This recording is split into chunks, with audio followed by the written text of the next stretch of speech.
عمر رضی اللہ تعالیٰ عنہ قائد خلافت ہے، بیت المقدس کا محاصرہ کیا گیا، فصیل بڑی اونچی، شہر اندر سے سیلف سفیشینٹ، حملے کا راستہ کوئی نہیں، محاصرہ طول کھینچ رہا ہے لیکن ان کے پاس رسد بھی موجود ہے، پانی بھی موجود ہے، وہ دروازے بند کر کے بیٹھے ہوئے۔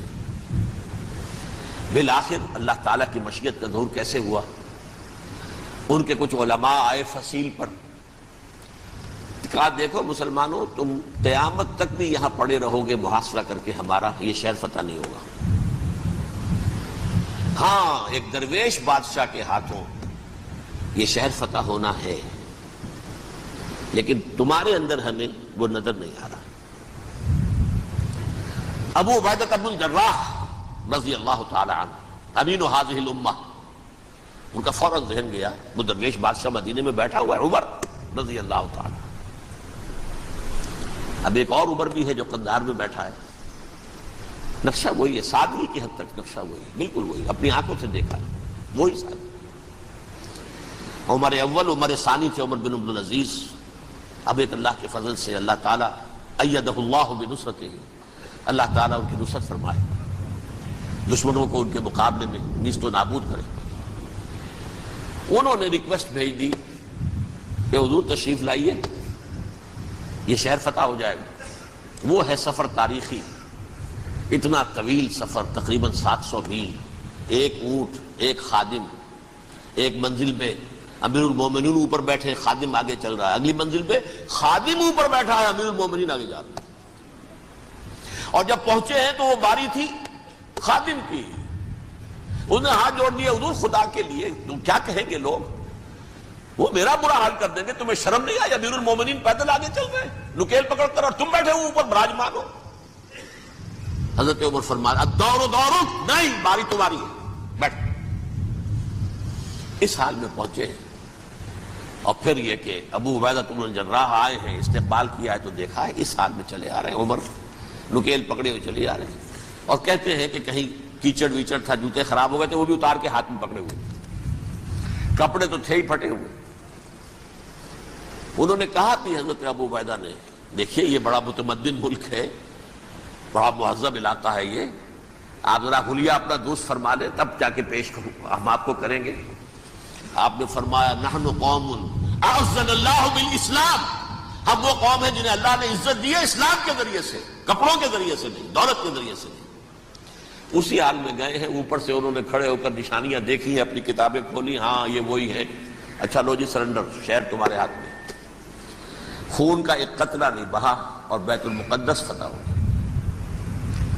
لیکن اس وقت حضرت عمر نے ایک نرمی یہ کی کہ یہودیوں کے لیے بھی اسے اوپن سٹی قرار دے دیا۔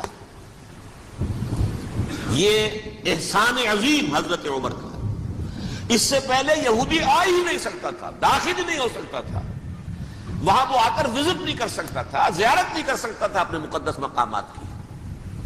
حضرت عمر نے یوں سمجھیے کہ تقریباً 550 برس کے بعد ان کے لیے راستہ کھولا ہے کہ ہاں تم آ سکتے ہو، زیارت کر سکتے ہو۔ لیکن یہ عیسائیوں نے لکھوایا معاہدے کے اندر، انہیں یہاں آپ آباد ہونے کی اجازت نہیں دیں گے، لیکن کم وزٹ دی پلیسز، دیکھیں زیارتیں کریں اور جائیں۔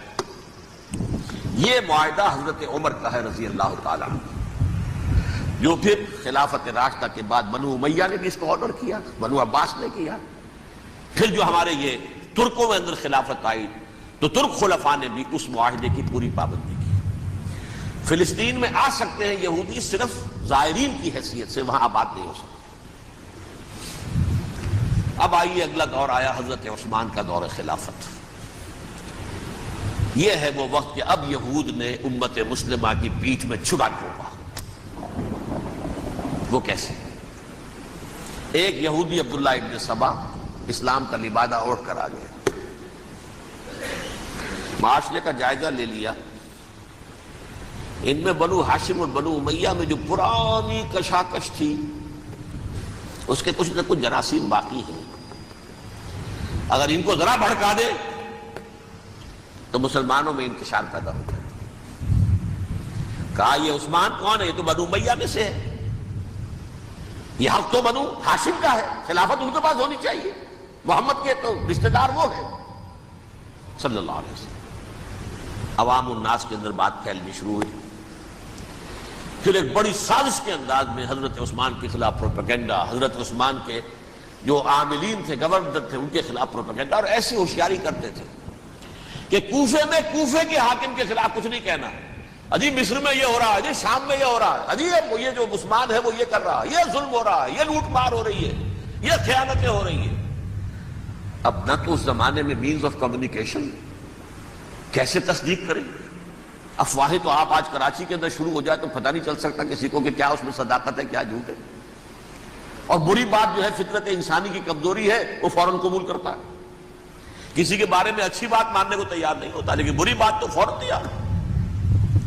بہرحال یہ فتنہ انہوں نے اٹھایا، حضرت علی کی الوہیت کا فتنہ اٹھایا، حضرت عثمان کے خلاف الفتنۃ الکبریٰ برپا کیا، حضرت عثمان شہید ہوئے۔ اس کے بعد 5 برس تک مسلمان ایک دوسرے کی گردنیں کاٹتے رہے، باہمی خانہ جنگی ہوئی، امت کو وہ زخم لگایا ہے جو آج تک جس سے خون رس رہا ہے۔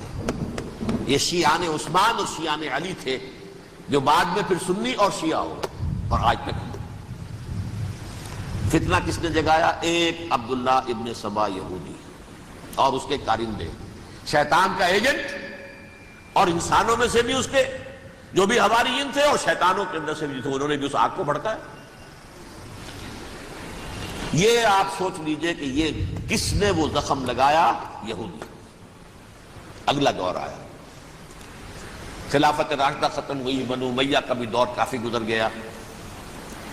طارق ابن زیاد 712 عیسوی میں حملہ کرتے ہیں اسپین پر۔ اسپین اس وقت عیسائیت کا بہت بڑا گڑھ، بڑے کٹر ترین عیسائی جو ہے وہ اسپین میں تھے، لہذا یہودیوں کی وہاں بہت پٹائی ہوتی تھی، بہت پٹائی ہوتی، میں بتا چکا ہوں، دشمنی تھی ان کی تو چلی آ رہی تھی عیسائیوں کے ہاتھوں یہودیوں کی، وہ تو سن 300 عیسوی سے ایمپرر کانسٹنٹائن کے بعد سے شروع ہو گئی تھی۔ اس حوالے سے یہودیوں نے اس وقت چالاکی یہ برتی، کچھ راستے واسطے بتائے، کچھ مدد کی طارق ابن زیاد کی۔ طارق ابن زیاد نے انہیں اپنا محسن سمجھا، ہسپانیہ فتح ہو گیا تو یہودی چونکہ محسنین کی فہرست میں آ چکے تھے، انہیں بہت اقتدار نصیب ہوا، بڑی سپورٹ مسلمانوں نے دی۔ ان کے بڑے بڑے علماء جو اسی دور کے اندر پیدا ہوئے، بڑے بڑے تھنکرز ان کے اسی دور میں پیدا ہوئے۔ بن گوریون جو کہ ایک وزیر اعظم تھا اسرائیل کا، اس نے یہ لکھا اپنی کتاب میں، Muslim Spain was the golden era of our diaspora. وہ ڈائسپورا جو 70 عیسوی سے شروع ہوا تھا اور 1917 عیسوی تک جاری رہا ہے، اس میں سے گولڈن ایرا ہمارا جو تھا وہ مسلم اسپین تھا، ہسپانیہ میں بیٹھ کر ہم نے عیش کیے۔